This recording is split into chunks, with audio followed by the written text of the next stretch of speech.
제가 하나님 말씀을 받아 읽도록 하겠습니다.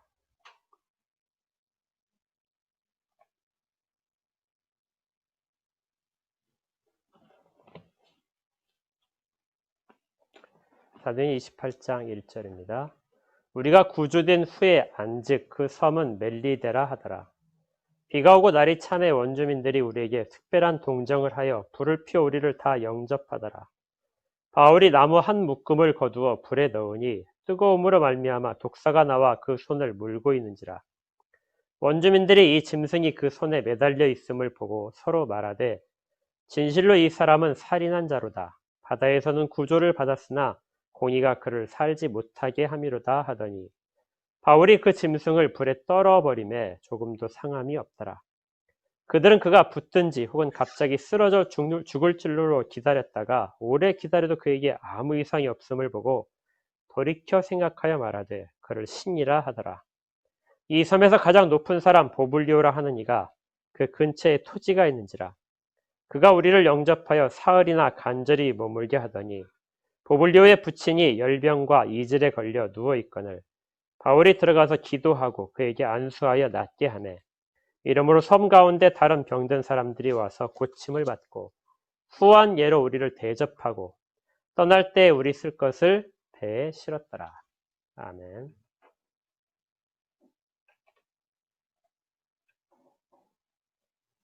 약간 우리가 계속해서 27장에서 바울이 항해하는 그런 부분들을 살펴보고 있습니다. 기억나시죠?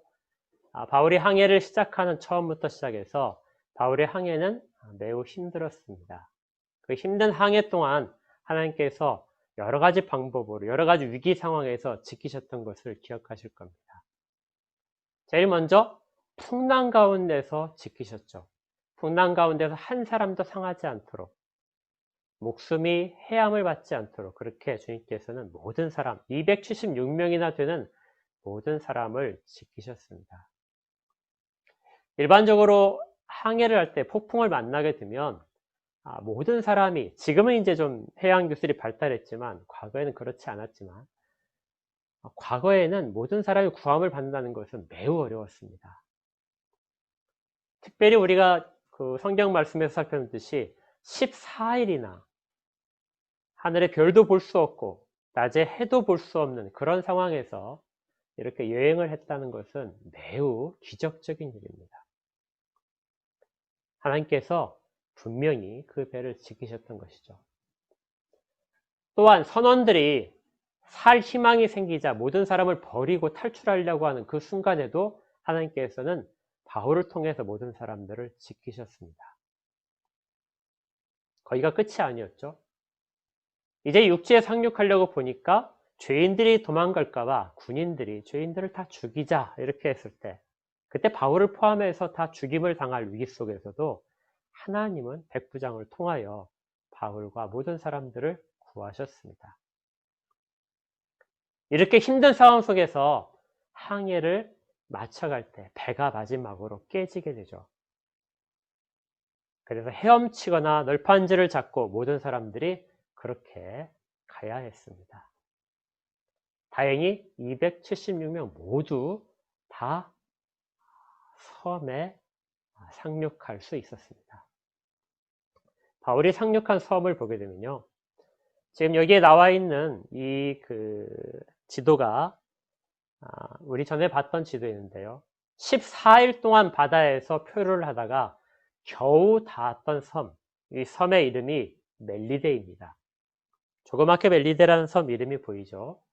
이 멜리데는 지중해 이탈리아 반도의 아주 아래쪽에 위치한 조그만 섬입니다. 지금 이름은 이제 몰타입니다.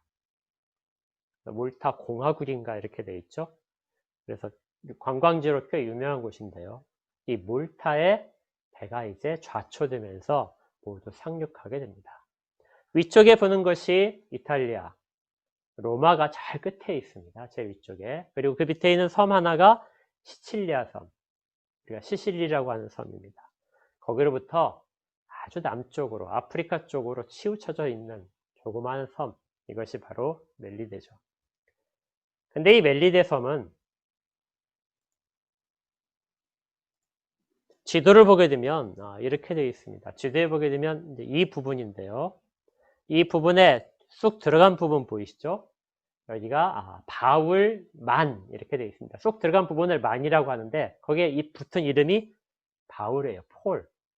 바울입니다. 그러니까 바울이 이곳을 통해서 이 섬에 몰타, 멜리데 섬에 들어왔다. 그래서 거기를 바울만 이렇게 이름을 붙입니다. 그러니까 역사적인 장소죠. 또 다른 지도를 보게 되면요. 여기를 좀 확대해서 보게 되면 이거 구글 지도인데요. 여기에 아까 봤던 만 끝에 조그마한 섬이 있습니다. 길다랗게 섬이 하나 있죠.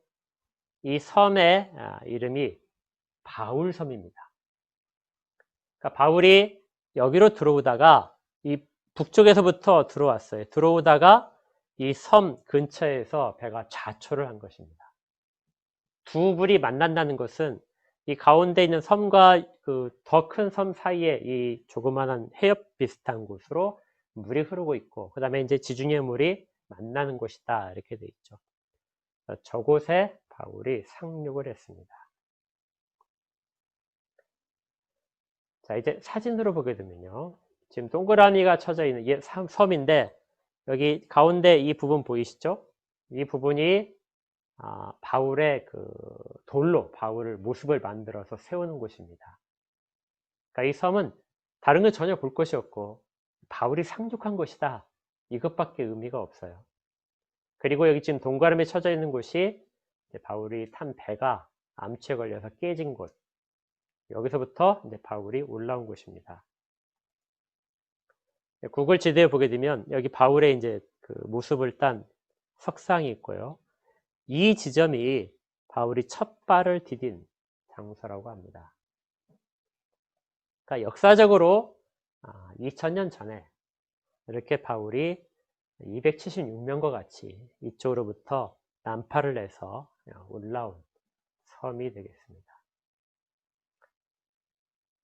지금까지 항해를 하면서 수없이 많은 그러한 위험을 거쳤는데 이제는 그 위험 속에서 다 구함을 받고 이제 비로소 이제 안심할 수 있는 그런 상황이 닥친 것이죠. 자, 그런데 여기가 끝이 아닙니다. 우리가 봤을 때 이 당시에 상륙했던 이 당시는 겨울이 되고 있던 상황입니다. 겨울이란 날씨가 매우 춥잖아요. 바닷물에 이 사람들은 이미 충분히 흠뻑 적셔 있어서 몸이 젖어 있기 때문에 체온이 막 떨어지는 그런 상황입니다. 또 비가 오고 있었습니다. 그러니까 날씨가 매우 안 좋았죠. 그래서 상륙은 하긴 했지만 이 사람들은 매우 지친 상황에서 추위에 떨고 있었습니다. 그런데 하나님께서 이 모든 사람들을 구하실 때 그냥 구하시지 않고 이들을 주의 백성들을 이렇게 보호하시게 됩니다. 추위에 떨고 있는 이 사람들을 그 섬에 있던 원주민들이 구해줬습니다. 28장 2절을 보시면요. 비가 오고 날이 매우 추웠다. 이대로 있으면은 그들이 모두 다 체온이 낮아져서 얼어 죽을, 체온 저하로 죽을 수밖에 없는 상황이었는데 그 섬에 있던 원주민들이 크지 않지만 원주민들 몇 명이 와서 이 사람들을 특별하게 동정을 했습니다. 그리고 불을 피워서 그 사람들을 따뜻하게 몸을 해줬고 끝에 보게 되면 우리를 다 영접했다. 이 말은 영접했다는 말은 먹을 것을 나누어 주었다 이런 뜻입니다. 그러니까 지치고 추위에 떨고 굶주린 사람들에게 불 옆에 따뜻함을 허락하고 먹을 것까지 공급해 준. 그래서 이 바울 일행들은 또 한 번의 위기를 넘기게 되죠. 여기에서 사용된 이 원주민이라는 말을 잠깐 보시면요. 원주민이란 말은 바르바로이라는 뜻인데요. 원어상으로는 그런데 원래 뜻은 말을 더듬는 사람입니다. 말을 더듬는 사람이 어떤 의미냐? 성경을 펴셨기 때문에 조금만 더 뒤로 가면요. 로마서 1장을 한번 펴보십시오. 로마서 1장 14절을 보시면요.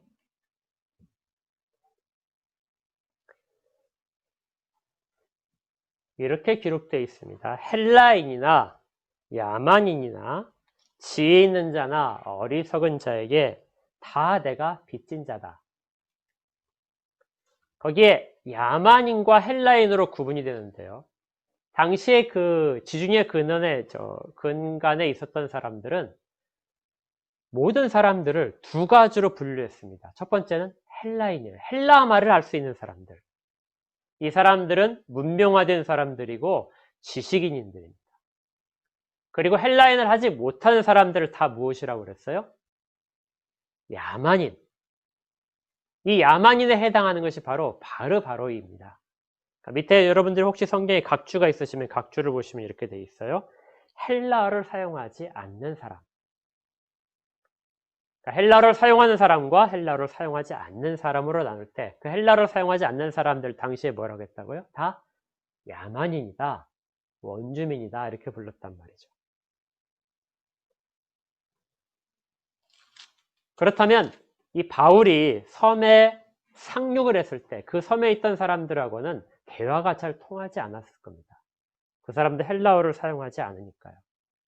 그래서 원주민이라는 특별한 이름을 붙였습니다. 여러분들이 옛날 성경을 보게 되면 토인이다 이렇게 돼 있어요. 그러니까 토인하게 되면 아프리카의 토인처럼 이렇게 생각하는데 그냥 원주민을 가리키는 말입니다. 말이 통하지 않기 때문에 그들과 대화를 통해서 어떤 사정을 이야기하지 않았는데도 그들은 이 좌초한 사람들에게, 난파한 사람들에게 매우 큰 호의를 베풀었습니다. 그러니까 하나님은 바다에서도 하나님의 사람들을 보호했지만 육지에 올라와서도 그곳에서도 하나님의 사람들에게 도움을 주십니다. 전혀 예상치 못했던 사람들로부터, 한 번도 접촉하지 않고 말로 통하지 않는 사람들로부터도 하나님의 사람들에게 필요한 것들을 공급하시는 것이죠. 우리 인생에도 이런 일들은 가끔 일어날 겁니다. 전혀 일면식도 없는 사람들, 한 번도 인사를 나누지 않은 사람들, 그런 사람들에게서 하나님은 호의를 얻도록, 우리에게 가장 필요한 것들을 공급하도록 그렇게 역사하시기도 하게 됩니다. 하나님은 하나님의 사람들을 예측할 수 없는 방법으로 그렇게 보호하십니다. 이렇게 불을 피우고 음식을 먹다가 이제 불이 약간 약해지자 바울이 주변에 있던 나무를 가져다가 불 속에 집어넣기 위해서 집으러 갔습니다. 나무를 집어와서 나무 한 다발을 불 속에 넣으려고 했는데 이때 예상치 못한 일이 벌어지게 됩니다. 나뭇가지 속에 숨어있던 독사 한 마리가 갑자기 튀어나와서 뜨거움에 못 이겨서 바울의 손을 꽉 물어버린 것이죠. 그리고 놓지 않았습니다. 지금까지 호의적이었던 이 원주민들의 시선이 갑자기 싹 변했습니다. 왜 변했냐면 성경에 이렇게 기록되어 있죠. 4절에 원주민들이 이 짐승이 그 손에 매달려 있음을 보고 서로 말하되 진실로 이 사람은 살인한 자로다. 바다에서는 구조를 받았으나 공의가 그를 살지 못하게 함이로다.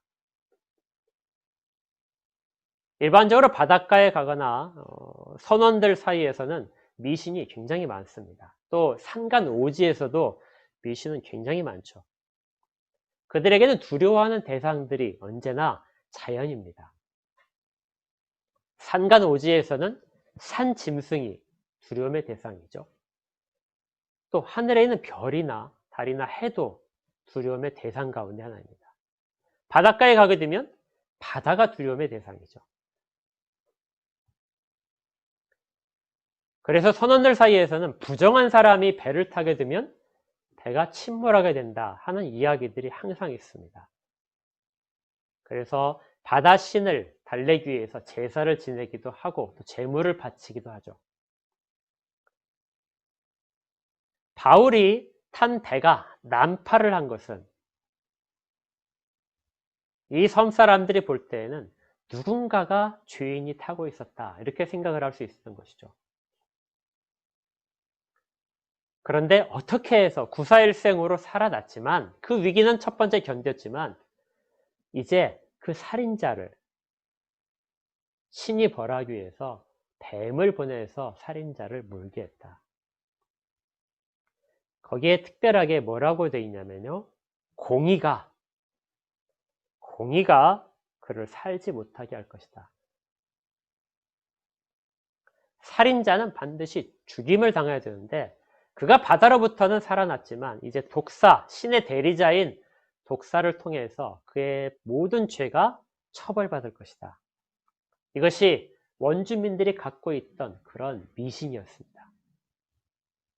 어떻게든지 정의는 살아있어야 된다. 그런데 그들이 생각한 방법은 그것이었죠. 신은 그런 식으로 일을 하게 된다.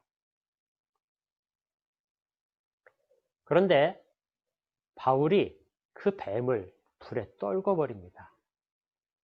일반적으로 독사는 한번 물고 나서 바로 이렇게 떨어지는데 이 독사는 바울의 팔을 물고 계속해서 매달려 있었어요. 그래서 바울이 손을 불 위에서 털어버리니까 독사가 불 속에 떨어져 버렸습니다. 그러자 원주민들이 바울을 주시해서 봤습니다. 독사에 물렸으니까 저 사람의 팔이 부을 것이다. 그리고 잠시 후에 쓰러져서 죽게 될 것이다.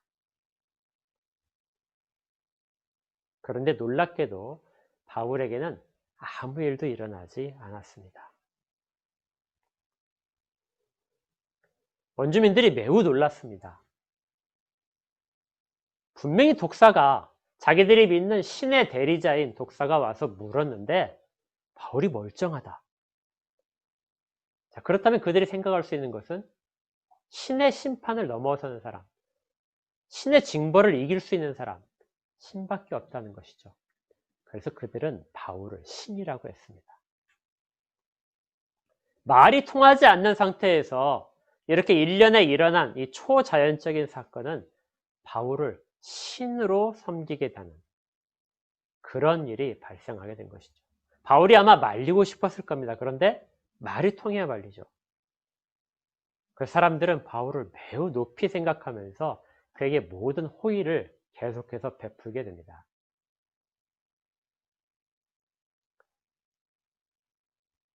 이 사람들의 미신, 바울이 살인자라고 생각했던 그 뱀에 물린 사건은 오히려 변해서 바울이 사람들로 하여금 존중을 받는 그런 일로 바뀌게 된 것이죠. 이 소문이 이제 섬 전체에 퍼져나갔습니다. 그러자 섬에 있는 촌장이 바울 일행을 초대하게 됩니다. 그리고 나서 3일 동안이나 그에게 친절하게 잔치를 베풀고 식사를 제공하게 됩니다. 이제 바울은 모든 피로, 그동안의 바다에서 그 힘들었던 모든 것들을 잊을 만큼 그렇게 다 회복되게 됩니다. 그런데 그때 이 촌장, 보블리오, 이 섬의 최고 지도자인 이 보블리오의 아버지가 열병과 이질에 걸려서 죽어가고 있었습니다. 온갖 방법을 다 동원했겠죠. 무당이 와서 우리 같으면 이제 굿을 냈을 수도 있고, 마술사들이 와서 각종의 방법들을 다 했을 겁니다. 그런데 전혀 차질이 없이 병세는 악화되고 있었습니다. 촌장이 바울에게 가서 부탁했습니다. 우리 아버지를 좀 살려주십시오. 바울이 가서 기도하고 안수하자 그 아버지의 병이 씻은 듯이 나았습니다. 그러자 수많은 병에 있는 아픈 사람들이, 몸이 불편한 사람들이 다 찾아와서 바울에게 부탁을 하고, 그리고 바울은 그들을 모두 다 낫게 했죠. 결국 이 섬에 3개월을 머무는 동안 바울은 후한 대접을 받고, 바울뿐만이 아니라 276명 모두가 다 후한 대접을 받고 어떤 불편함 없이 살다가 3개월 후에 겨울이 다 지나서 배들이 다시 정리하기 시작하자 섬 사람들은 이 바울 일행이 필요한 모든 것들을 다 주면서 큰 선물을 내서 사람들을 보내게 됐습니다. 이전에 아무것도 다 잃고 섬에 올라왔는데 이제는 풍성하게 모든 것들을 다 받고, 그리고 다시 이제 로마로 가는 길이 계속되는 것이죠. 우리가 이제 언뜻 생각하게 되면 모든 것을 다 잃더라도 하나님은 여러 가지 방법으로 하나님의 사람들을 보호하시고 그 필요를 마침내 다 공급받도록 하셔서 로마로 가는 길을 다시 원래대로 가게 하심, 하나님의 보호하심, 그리고 그 신실하심을 우린 여기에서 발견하게 됩니다. 그런데 본문은 사실 이것보다 훨씬 더 깊은 의미를 갖고 있습니다. 바울이 뱀에 물린 사건은 이 바울이 로마로 가는 길에 있었던 두 가지 클라이막스 중에 하나입니다. 바울이 배를 타고 풍랑 가운데 있을 때 가장 클라이막스는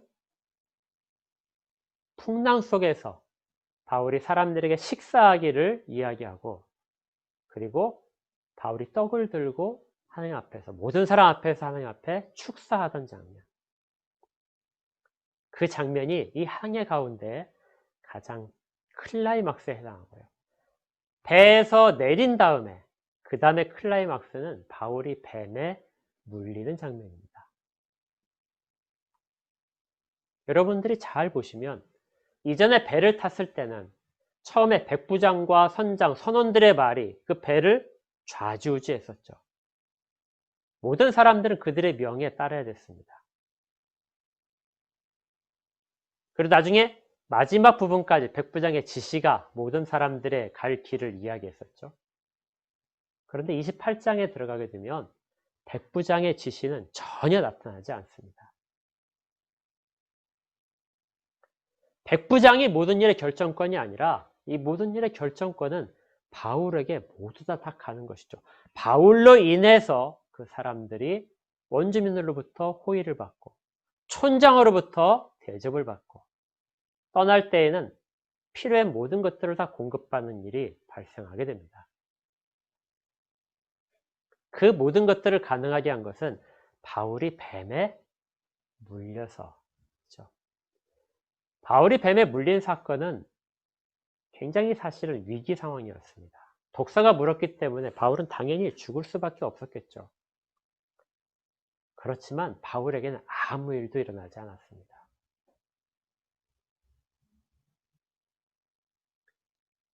이 일은 그 모든 일의 중심에 있었던 일입니다. 그런데 이것을 통해서 바울도 사실은 꽤 많이 놀랐을 것입니다.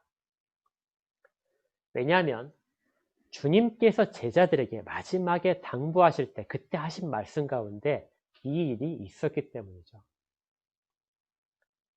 마가복음 16장에 보게 되면 이런 구절이 있습니다. 마가복음 16장 17절에 보면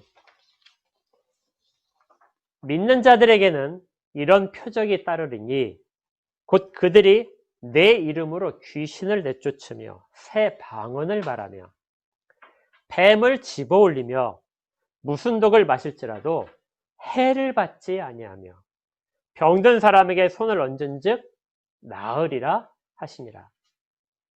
마가복음 16장 17절과 18절에는 이 말씀, 뱀을 집어올려도 독을 마셔도 해를 받지 않을 것이다. 병든 사람에게 손을 얹은즉 그들이 다 나으리라. 뱀을 짚고 독을 마신다는 이 부분은 단순히 그냥 찾아오는 박해와 우연한 그러한 사고들이 아니라 뱀이라고 상징되는 하나님 나라가 전파되는 것을 막는 그런 모든 자들에 대한 대책입니다. 아마 성경을 조금이라도 읽어보신 분들은 이 뱀이 바울을 무는 사건을 보실 때 어떤 감이, 어떤 장면이 확 떠오를 것입니다. 이게 과연 무슨 일일까? 왜 그 많은 사람 276년 중에서 유독 그 뱀은 바울을 물었을까?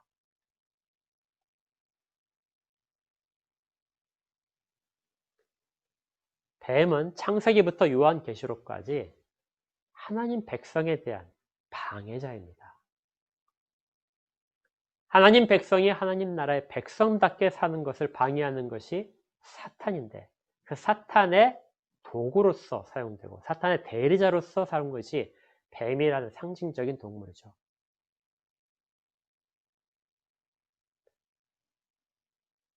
사탄은 하나님 나라의 복음이 전해지는 것에 대해서 어떻게든지 방해를 하려고 합니다.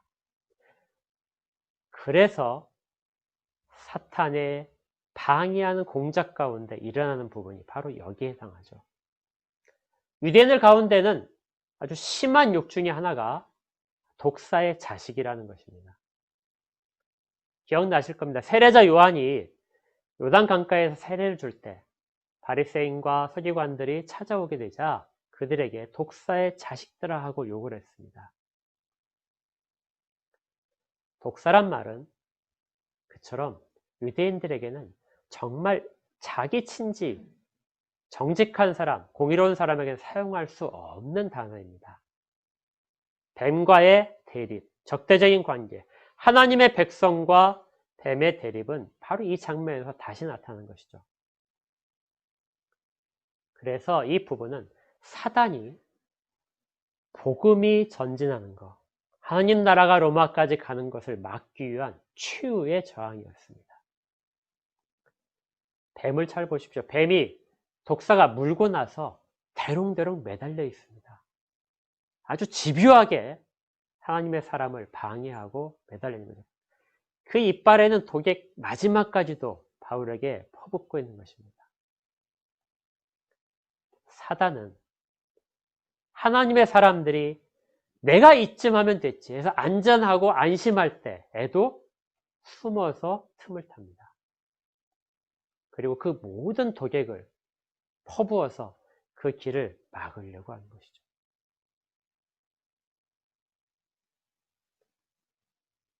우리 가운데도 이러한 일들은 늘상 일어납니다. 사단의 특징은 은밀함입니다. 성경에서 사탄은 그렇게 많이 등장하지 않습니다. 왜냐하면 사탄을 일부러 등장시킬 필요가 없는 것이죠. 욥기처럼 특별하게 그런 목적이 아니라면 사탄은 그냥 일반적으로 등장합니다. 그래서 어떤 사람들은 사탄과 하나님 사이, 사탄과 주님 사이의 전쟁으로 영적인 전쟁을 이야기하지만 성경은 그것보다는 오히려 하나님의 사람과 사탄 사이의 대결로, 교회와 사탄 사이의 대결로 더 이야기를 집중합니다. 사탄은 하나님의 사람들이 구원받는 것을 어떻게든지 방해하는 것이죠. 방해라는 단어를 쓰는 것은 그들이 결국 승리하지 못할 것이기 때문입니다. 그럼에도 불구하고 그들은 자기의 모든 것들을 통해서 사탄은 그렇게 일을 합니다. 집요하게 일을 하기 때문에 우리가 한시라도 마음을 놓을 수 없겠죠. 바다의 그 위험으로부터 다 구함을 받고 우리가 불의 따뜻함과 식사에 만족한 가운데 그렇게 있는 상황이라도 사탄은 하나님의 사람들을 방해하기 위해 철저하게 최선을 다합니다. 그런데 하나님이 그것을 좌절시키는 것이죠. 그걸 주님이 미리 제자들에게 마지막 당부하실 때 믿는 자들에게는 이런 표적이 따를 것이다. 뱀을 집어도 해를 당하지 않을 것이다. 사탄이 아무리 노력을 하더라도 너희들을 꺾을 수 없을 것이다. 왜 그런 일이 가능하죠? 주님이 보호하시기 때문입니다. 주님이 그렇게 약속하신 것이 지금 이 장면에서 성취되고 있는 것입니다. 우리 앞에 어려운 상황이 찾아오고 좌절하고 어떤 다른 방법이 없는 것처럼 그렇게 여겨진 상황이 오더라도 주님은 그 하신 약속대로 주의 백성들, 어떤 자들이요? 믿는 자들, 주의 신실한 심에 의지하는 자들에게는 주님은 그 일들을 반드시 이루어내십니다. 그리고 어려운 상황들이 그들의 미신이 자리 잡고 있는 그 모든 곳에서부터 하나님의 일들을 드러내십니다. 그러니까 우리가 당하는 환난도 사실 하나님이 자기 영광을 드러내실 때 사용되는 그런 소중한 기회가 되는 것이죠.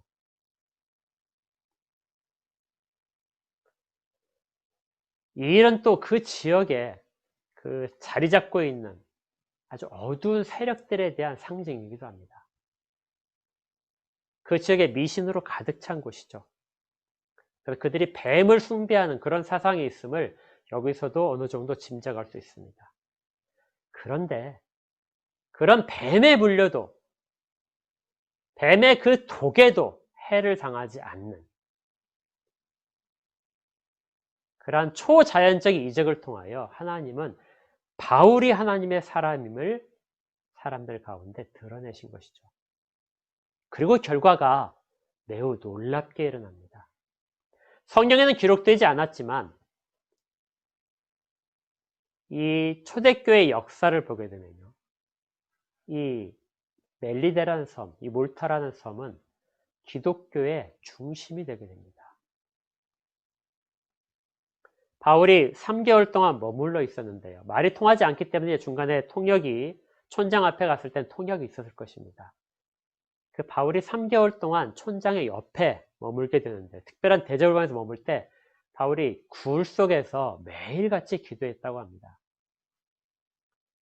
그 기도하면서 그곳이 바로 주일에 예배를 드리는 예배 처소가 되었고 또 주의 백성들이 모여서 성찬을 나눈 그래서 거기가 몰타섬에 있어서 최초의 교회가 됩니다.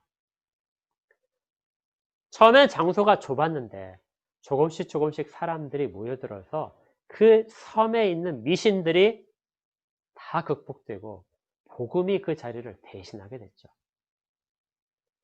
여기에 가게 되면 또 다른 유적이 있다고 하는데 이 유적이 뭐냐면 카타콤입니다. 들어보셨을까요? 카타콤은 지하에 있는 공동묘지입니다. 로마가 기독교인들을 핍박할 때 사람들이 핍박을 피하기 위해서 예배를 지하에 들어가서 지하에 굴을 파고 들어가서 거기에서 예배를 드렸는데 장소가 좁아지자 조금씩 더 파고 들어가서 굴 속이 미루처럼 됐습니다. 그리고 사람이 죽게 되면 밖에 매장을 할 수 없어서 지하 그 깊은 곳에서 따로 굴을 파서 또 매장하게 되겠죠. 그래서 지하 공동묘지가 된 것입니다. 그들이 시체들을 그곳에 놓아둔 이유는 부활을 기다리기 때문에 그랬습니다. 그런데 이탈리아에는 로마나 나폴리나 시실리나 이런 곳에 있는 각지에 퍼져 있는 카타콤보다 이 몰타 조그마한 섬에 있는 이 카타콤이 훨씬 규모가 큽니다. 이게 무엇을 얘기할까요? 그 섬에 그만큼 그리스도인들이 많았다는 것입니다. 섬의 촌장이 바울을 영접하면서 복음을 전했고 그러자 섬에 있는 모든 사람들이 그로부터 병고침을 받으면서 그리스도에 대해 알게 되고 그리고 복음을 받아들임으로써 그리스도인들이 섬 전체가 그리스도인들이 되었다는 것이죠. 그래서 보통 당시에 대주교하게 되면 큰 도시나 큰 지역을 중심으로 대주교가 선임이 되는데 몰타라는 섬에서 대주교가 선임될 정도로 그렇게 그리스도인들이 많았던 지역. 작은 섬이지만 제주도의 6분의 1밖에 안 되는 작은 섬이지만 그 섬이 기독교의 중심이 되었던 섬. 이 모든 일들이 어디서 시작됐을까요? 아까 지도에서 봤듯이 바울이 그 섬에 표류해서 첫 발을 디디고 뱀이 그의 손을 물었지만 뱀을 불 속에 떨어뜨림으로써 모든 일들이 시작된 것입니다.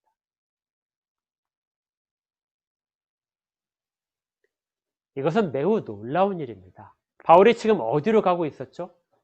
바울의 머릿속에는 로마밖에 없었습니다. 어떻게든지 로마로 가야 된다. 그런데 하나님의 계획 속에는 로마만 있는 것이 아니라 그 조그만한 섬 멜리데도 있었습니다.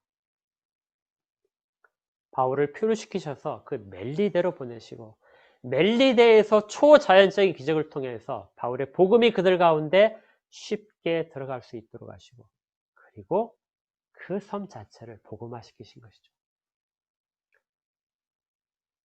바울이 로마서에서 자기가 이야기했듯이 내가 헬라인에게나 야만인에게나 지혜있는 자나 어리석은 자에게나 내가 다 빚진 자로다.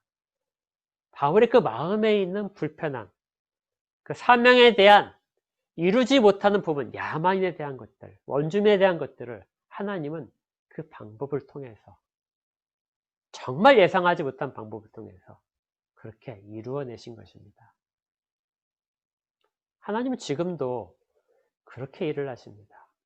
우리 가운데 초자연적인 일이 일어나지 않을 수 있습니다. 초자연적인 건 아까 봤듯이 원주민과 바울 사이에 대화가 통하지 않을 때, 어떤 미신에 가득 차 있는 곳에서 복음이 처음 들어갈 때, 그런 접촉 순간에 초자연적인 일들은 일어납니다. 지금도 선교 현장에서 그런 일들은 많이 일어납니다. 지금도 복음에 대해서 완강히 저하는 사람들에게 초자연적인 일을 통해서 하나님은 그들에게도 복음의 메시지를 전하실 때가 있습니다. 그런데 초자연적인 것으로 항상 일하는 건 아니죠. 다음 주에 보겠지만 로마에서 복음을 전할 때는 초자연적인 일들은 기록되어 있지 않습니다. 거기는 대화입니다. 그들 가운데 복음을 전하는 일들만 있습니다. 하나님은 다양한 방법을 사용하셔서 각자의 상황에 맞는 방법으로 이렇게 하나님을 드러내시는 것이죠. 어떻게 보게 되면 우리 가운데 초자연적인 일이 일어나기를 기다리고 있다는 것은 우리가 그만큼 복음에 대해서 무지한 상태라는 걸 드러내는 역설적인 그런 증명일 수도 있습니다.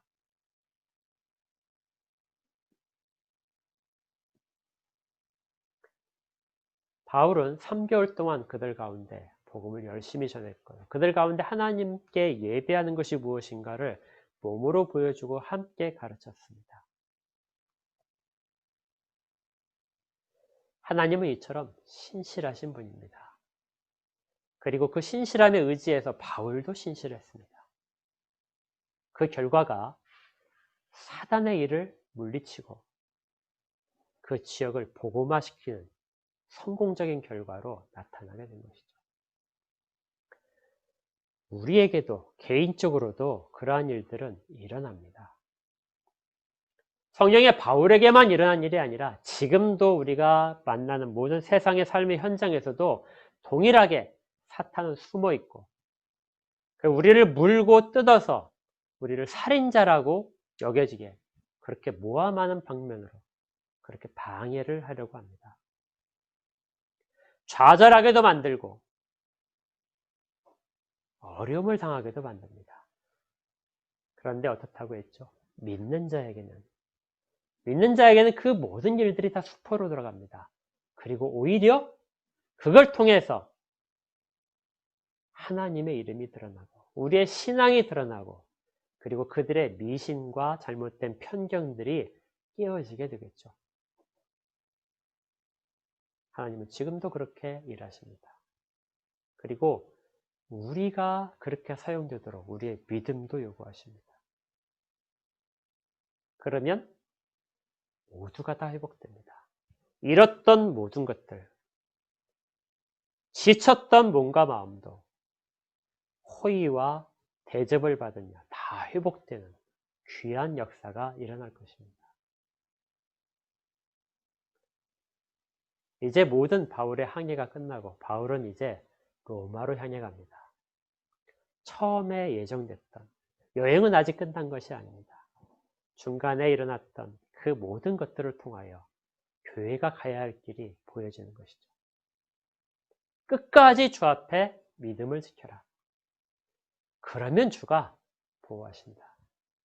그리고 그들을 통해서 하나님의 영광이 드러날 것이다. 우리가 다 그렇게 사용되기를 바랍니다. 그렇게 믿음이 굳건해서 우리를 방해하려는 독사의 이빨도 우리 가운데 해를 끼치지 못할 것을 믿으시기를 바랍니다. 우리는 그렇게 부름을 받은 자이고 하나님은 그렇게 우리와 동행하고 계십니다. 한 주간의 삶 속에서도 이렇게 주를 증거하는 우리 모두가 되기를 주의 이름으로 축복합니다. 함께 기도하겠습니다. 하나님, 감사합니다. 바울이 걸어갔던 길을 통해서 그리고 그 어려움 속에서도 하나님 지키셨던 것들, 자칫하면 모함을 받아서 바닷속에 다시 떠밀려가야 될 위기 상황 속에서도 오히려 그것을 사용해서 역전시키셔서 바울을 모든 무리 가운데 가장 중요한 인물로 삼으시고 그를 통하여 복음이 순전하게 전해지도록 이끄셨던 것을 볼 때 저희들에게도 그 일이 일어날 것을 믿습니다. 주님께서 말씀하신 믿는 자에게는 표적이 따를 것이다. 뱀을 집어도 해를 당하지 않고 독을 마셔도 해를 당하지 않는 것들. 설사 그것이 초자연적인 이적이 아니더라도 우리가 만난 삶의 현장에서 우리를 방해하려는 집요한 사탄의 교육 속에서 우리를 보호하실 것을 믿습니다. 그렇게 우리 모두가 다 굳건하게 믿음을 지키도록 하시고 우리의 믿음을 지키는 모습을 통해서 사람들이 그리스도를 바르게 알도록 지금도 하나님의 사람들이 보호받고 있음을 깨닫도록 그렇게 역사하여 주시옵소서. 동행하고 계심을 감사드립니다. 예수 그리스도 이름으로 기도합니다. 아멘.